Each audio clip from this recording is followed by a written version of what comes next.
The president issues a decree appointing a new board for the Mubadala Development Company. Dubai's public parks will have extended hours during Ramadan due to a rise in the number of visitors after iftar.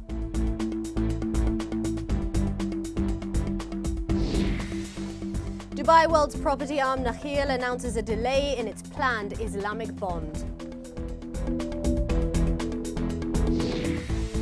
And in sport, Argentine football legend Diego Maradona arrives in Dubai to take up his new role as the head coach of Al Wasl.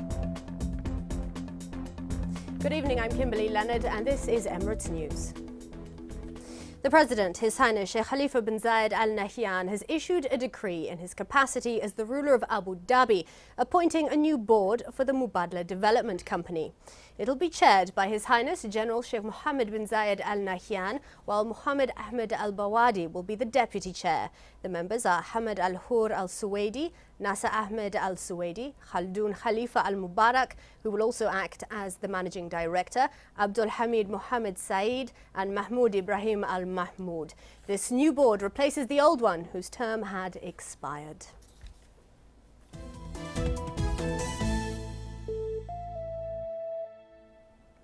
Due to a rise in the number of visitors after iftar, Dubai's public parks will stay open longer during the holy month of Ramadan.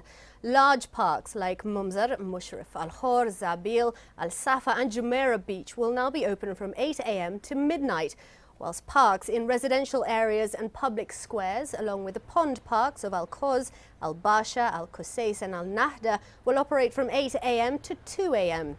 However, the Dubai Zoo will close 1 hour earlier at 5 in the afternoon, while the Mushrif Park pools will remain closed during Ramadan and reopen for Eid. The Dubai municipality has been preparing for an increase in rubbish over Ramadan. The Waste Management Department has put measures in place to increase the monitoring of waste levels and allocate more equipment to garbage collection. They're also advising consumers on how to reduce waste from the start by buying wisely and not buying excessive amounts of food, clothes or accessories. Some of their priorities include cleaning waterways, expressways and public facilities and the free removal of bulky items. Rubbish dumps will be open 24 hours a day and hazardous waste disposal sites from 7 a.m. to midday. Tonight's number in the news is 8,410. The Red Crescent Authority has delivered 8,410 meals to people in Abu Dhabi, Khayathi, Musaffa, Baniyas and Al Ain. It's part of the RCA's program to help stop food going to waste. Their Centre for the Preservation of Grace works to redistribute food, clothes, furniture and medicine to those in need. Time now for business. Greg Fairley is here. Greg, Dubai shares ended the week with a rally. That's right, Kimberly, because some good second quarter results coming in from banks, the reason for that. More on that in a moment or two. First of all, this evening, Dubai World's property arm Nakheel's planned Islamic bond, part of its multi-billion dirham restructuring plan, has been delayed due to administrative reasons. Nakheel said today that it would issue the sukuk as soon as practical. It did not specify a new time frame, though. The developer, which ran a parallel restructuring process to parent firm Dubai World, has offered trade creditors repayment of 40% cash and the remaining 60% in the form of a $1.63 billion Islamic sukuk. Once its restructuring is complete, Nakheel will be owned by the Dubai government.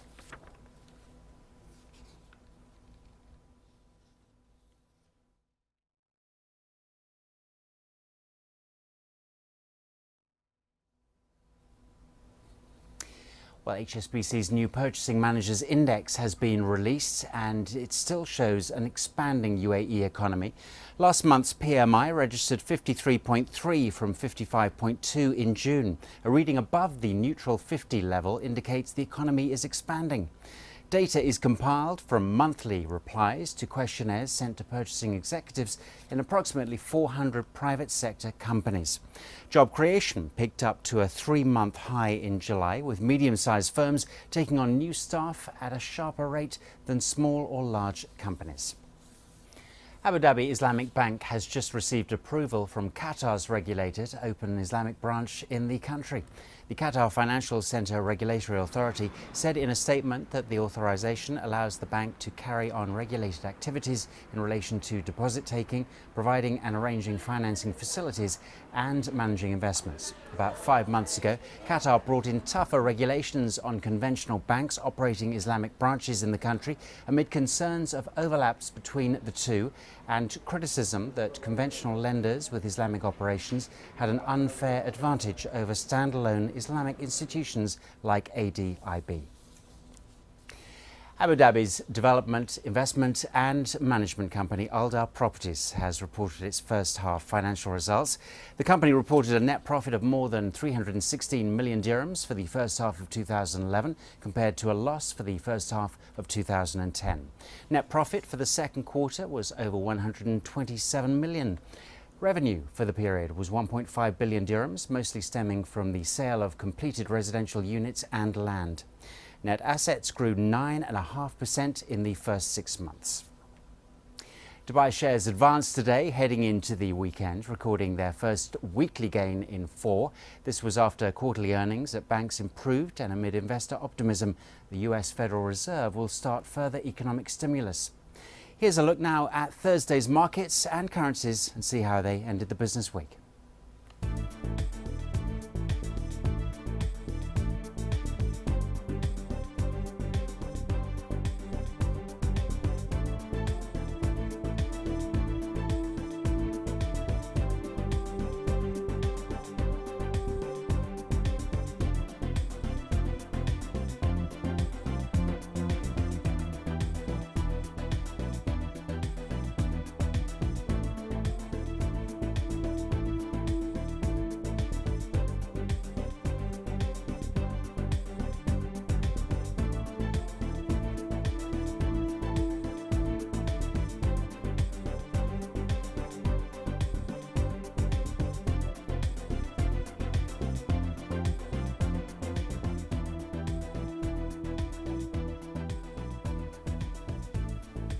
But now that is the latest from the Emirates News Business Desk. Ramadan Kareem and Kimberly, back to you. Thank you, Greg. Have a lovely weekend. Thank you. You too. We're going to go to a break now, but stay with us because coming up, football legend Diego Maradona arrives in Dubai to take over the reins at Al Wasl and has the opportunity to work with some of the best chefs in the country to provide us with our iftar meals. I'm Sherry Jamp. Stay tuned after this short break for the details. Hello again. Al Wasl Club's new head coach, Diego Maradona, has arrived in Dubai. Landing late last night, the football legend was welcomed with open arms by the club's top management. Laura Markova reports. Diego Maradona is here and ready to hit the ground running. Arriving to a warm welcome from his new boss, the chairman of Al Wasl Football Company Marwan bin Bayat, the Argentinian seemed eager to get down to business. In fact, he had already memorized his team's Ramadan training timetable. Tengo todos los horarios en mi cabeza. He has all his schedules and the different time schedules in his mind. So. With his longtime girlfriend at his side, Maradona was in good spirits. He joked that he got a haircut before he left for Dubai just so he wouldn't waste any time here. And with training set to begin this week, the former World Cup winning captain does have his work cut out for him. His first major goal will be to try and lift Al Wasl from their current position of 4th in the domestic competition. Al Wasl's management and UAE football fans are of course delighted to host Maradona in Dubai. Last night's VIP greeting at Dubai International Airport was likely the quiet before the storm. The beginning of Maradona's 2-year tenure at Al Wasl will see him rope in his 4th and last international import after having already signed 3 overseas players. And while Maradona cools off from the warm reception, Dubai warms up to watch him drive Al Wasl to success. Laura Markova, Emirates News. Meanwhile, Al Ahly club have signed 2 new players to their senior squad. Chilean forward Luis Jimenez is moving to the Dubai club after several years at various European clubs, including the English Premier League side West Ham United.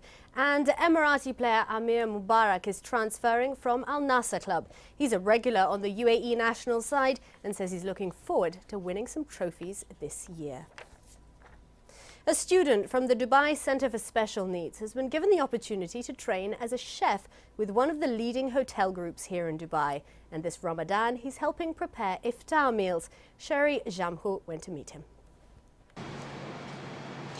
20-year-old Rohit dreamed of being a chef from a young age.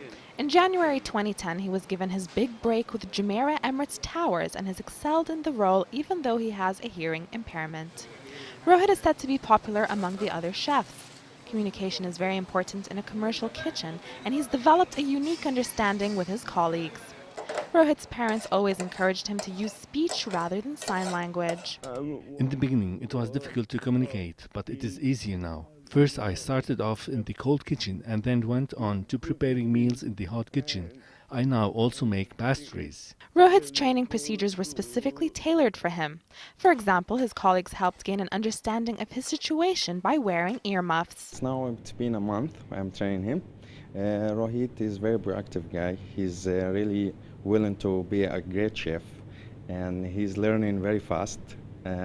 Sometimes he has a little bit of difficulty in communication, but he's doing really very well. He's doing great in the job. Before he could start his culinary training, 6 months of health and safety training were needed to ensure Rohit would also be able to respond quickly to situations of high alert. Our general manager at the time was very keen to ensure that Rohit was given every opportunity to give him a life start.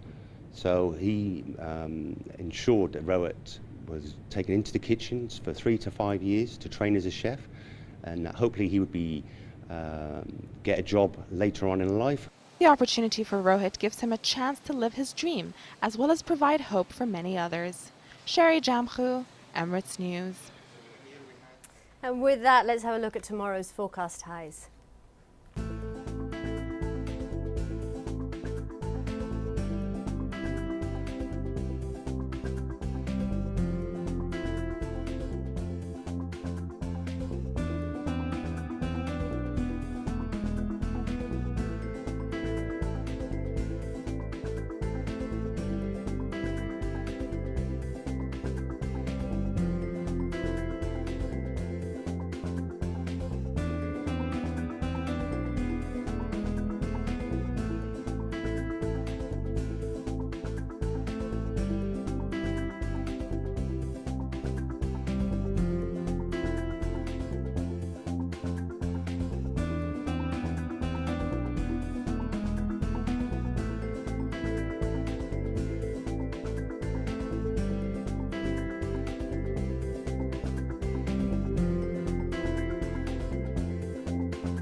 Another look now at the stories making the headlines here on Emirates News. The President issues a decree appointing a new board for the Mubadala Development Company. Dubai's public parks will have extended hours during Ramadan due to a rise in the number of visitors after iftar.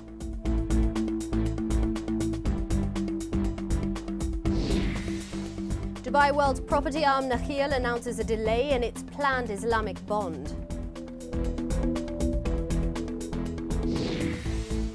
While in sport, Argentine football legend Diego Maradona arrives in Dubai to take up his new role as head coach of Al Wasl.